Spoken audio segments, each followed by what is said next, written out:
Good morning.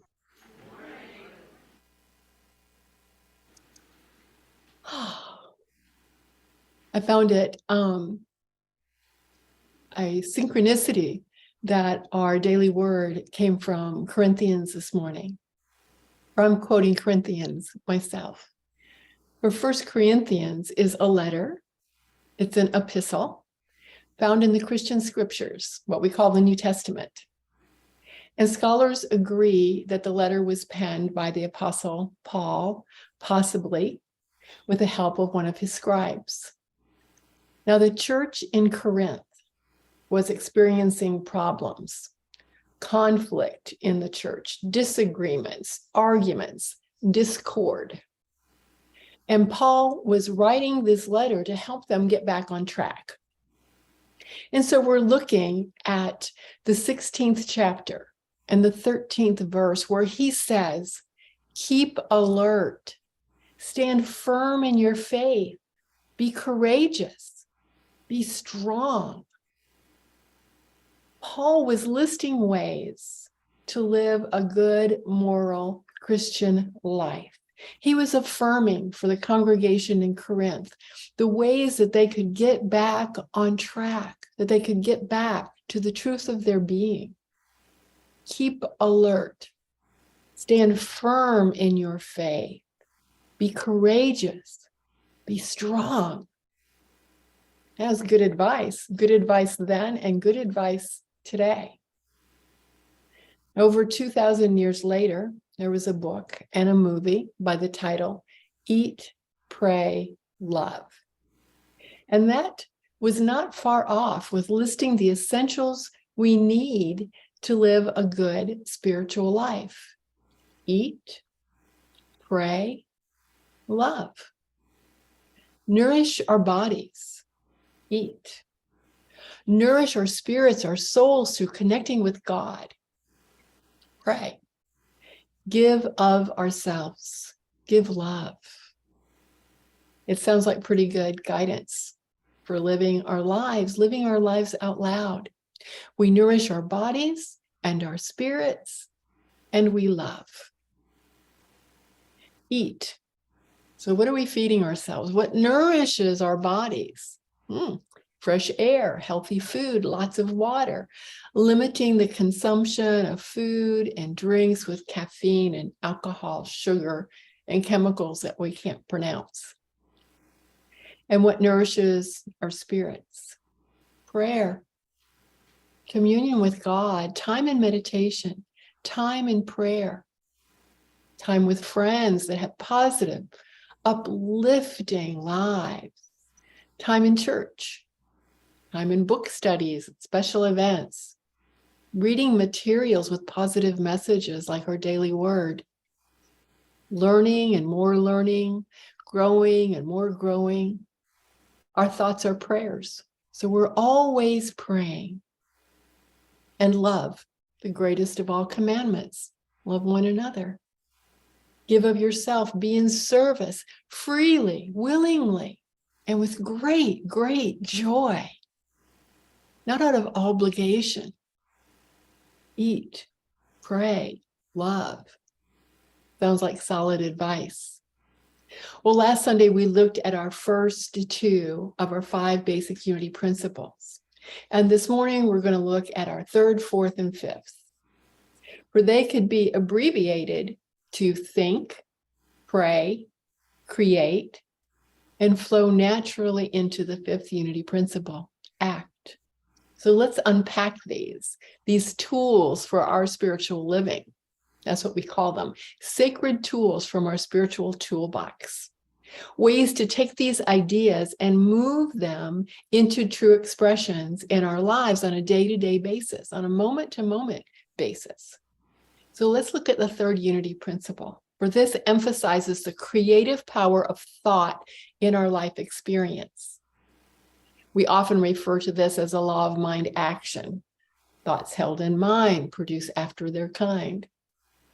When we take personal responsibility to choose life-affirming thoughts, words, and actions, we experience a more fulfilling and abundant life.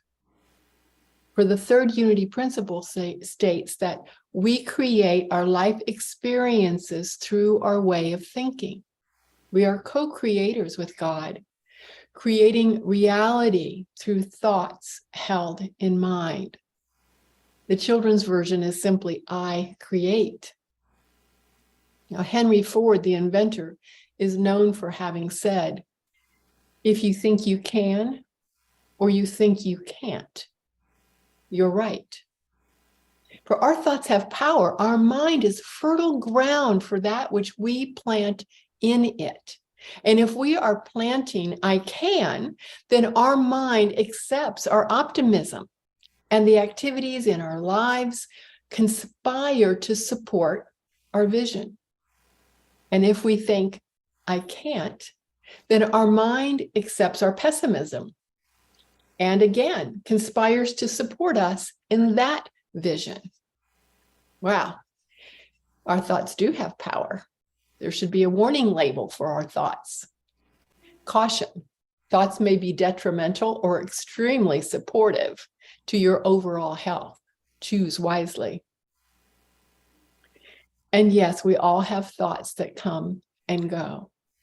They can be like leaves blowing in the wind. Some of them may land on you temporarily and then move away.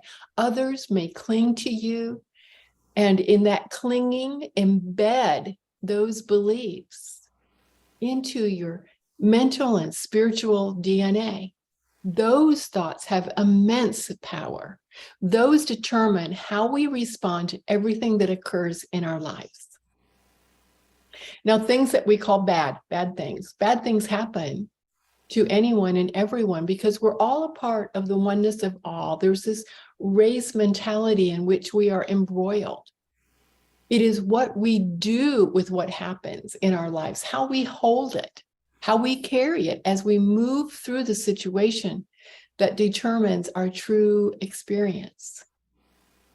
We can hold a situation as proof of our unworthiness, or we can hold that same situation as an example of our strength, our faith, and our courage.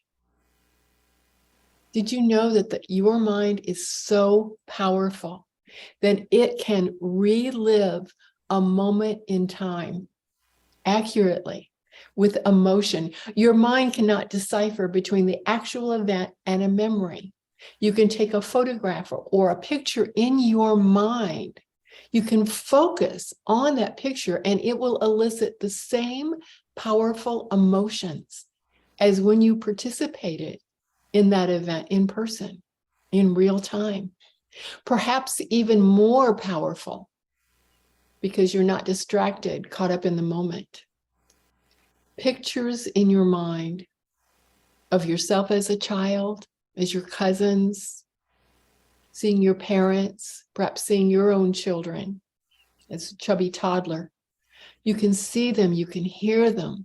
Photos of your wedding or a vacation or a birthday.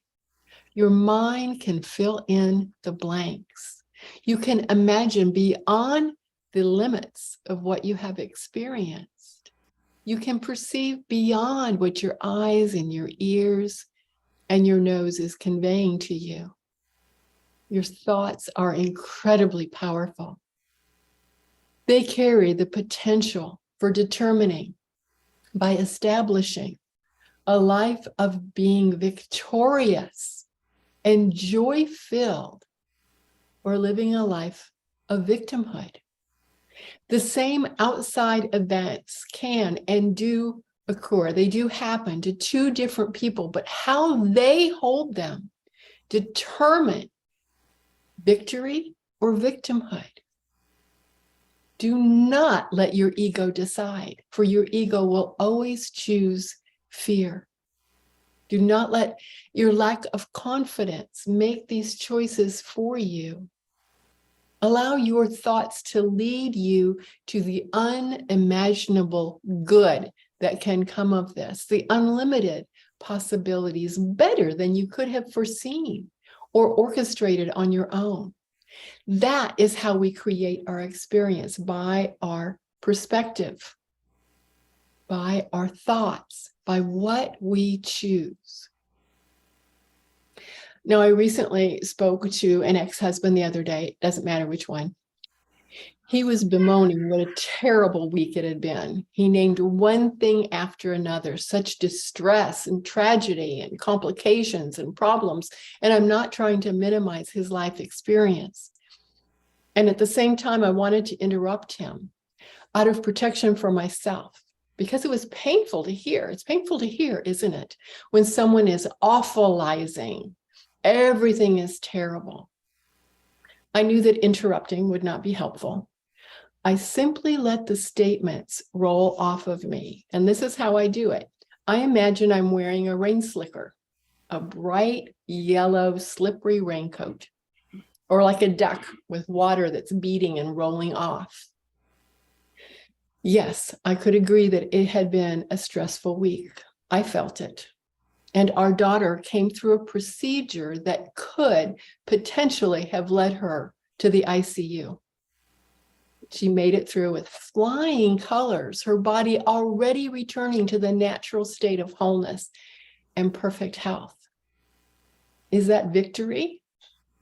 Or is that victimhood? It's always our choice. Our choice determines our experience. Yes, it wasn't the greatest that she had to have this procedure. It scared me. I admit it. And I took action. I reached out to prayer warriors and held the space of a higher knowing, envisioning her perfect blueprint of health within her. So do we make it through with a deep breath of gratitude, or do we bemoan that it happened at all? We choose. We choose how we hold every experience. And we all know people who can't seem to help themselves from complaining about something. Complaining is so seductive. This tendency to not only find fault, but to voice it, bring attention to it, shine a spotlight on it, point it out to anyone who will listen, make up stories about it. It is exhausting to listen to it. It zaps our energy. It is not the same as someone going through a difficult time and needing a sounding board. That's temporary. And we all engage in that to some extent. If we are healthy and we choose to work through and grow through, not only go through, but grow through the experience. And there are those who every conversation, global warming, politics, cost of living, something is wrong, so wrong. The environment, the stock market, and on and on and on. I am not in denial about what is happening in the world. I also know that my spiraling downward mentally and emotionally does nothing to improve any situation. It only adds to the negativity and sense of helplessness. This intense negative scrutiny is not good for anyone. It poisons the attitude of the one speaking it, the one embracing it. And I know that I can be sensitive to others' feelings. Therefore, I protect myself. I don't want these negatives soaking into my pores or seeping into my bones. I decide which thoughts to hold on to, and not letting the ego decide. It will always choose fear. Fear is the default setting. Override that setting. You can. And it is refreshing. It is life-changing. And I know so many of you experience this daily, moment by moment. You create your experience by the thoughts you choose. And this is a wonderful reminder for us as we enter into the holiday season, when we might be together with family and friends. This can be a joy, yes. And this togetherness can also challenge our sense of well-being at times. Override the default setting. Remain in your joy. That will then be your experience. The fourth unity principle is I pray and meditate. And this principle is the grounding and centering principle. Our communion with God, our touching the very essence of goodness. For we've discovered there's one presence and one power, God the good. We are reassured of this presence everywhere, that this presence is good in everyone. It connects us with all. It helps us to see the essential goodness in ourselves and all others. And we feel awed and absolutely inspired by the awareness. Then we discover that we create our experience of our world by our thoughts, individually and uniquely, unlimited through this immense power of imagination. So we are uplifted by the awareness of God within, and in our newly discovered role as co-creator of the universe. We feel expansive by the unveiling of our divine essence. Prayer and meditation are what bring us back to center, what grounds us, what deepens all of our experiences. It is not so much something that we do, but the intimate experience of the presence of spirit. Unity states for this fourth unity principle that there is power in affirmative prayer, which we believe increases the awareness of our God presence. Through prayer and meditation, we align our heart, mind with God. This is ours for the taking. It is ours for the making. Are we giving our attention to spirit? Are we carving out time in our day to commune, to be in the silence, to read the daily word, or to express our heart's desire in prayer, and then listen? Listen in the quiet. We have the ability to touch God, to know Godness, essential goodness, greater every day. We must only put it into practice. I can turn within at any time. I pray and I meditate. And then completing this circuit, and the circuit is only fully complete by the fifth unity principle. It is not enough to know these spiritual truths, to affirm them and to steadfastly believe in them. We must live them out loud. We must live the truth we know. We must take action. The fifth unity principle states that through thoughts, words, and actions, we live the truth we know. And the children's version is simply, I act. Living unity principles is a way of life, not something we do as a one-time or even multiple-time event. It is reaching out to people you know, people you don't know, to love them, to be a loving witness to their lives, and to help them in ways that are appropriate and meaningful, to do what we can to make the lives of others better. It involves holding the light, the mirror, that spotlight that I was talking about, not on the faults or the flaws, but on their brilliance, so that they can remember who they are as beloved and strong children of the Most High. It takes our presence, our time, and our attention. We are each here to make the world a better place. I believe that. To live out loud, to love outrageously. Keep alert. Stand firm in your faith. Be courageous. Be strong. Think, pray, create, act. Go shine your light today and every day. I see that light, and it is magnificent. Have a beautiful and soul-fulfilling Thanksgiving. And so it is.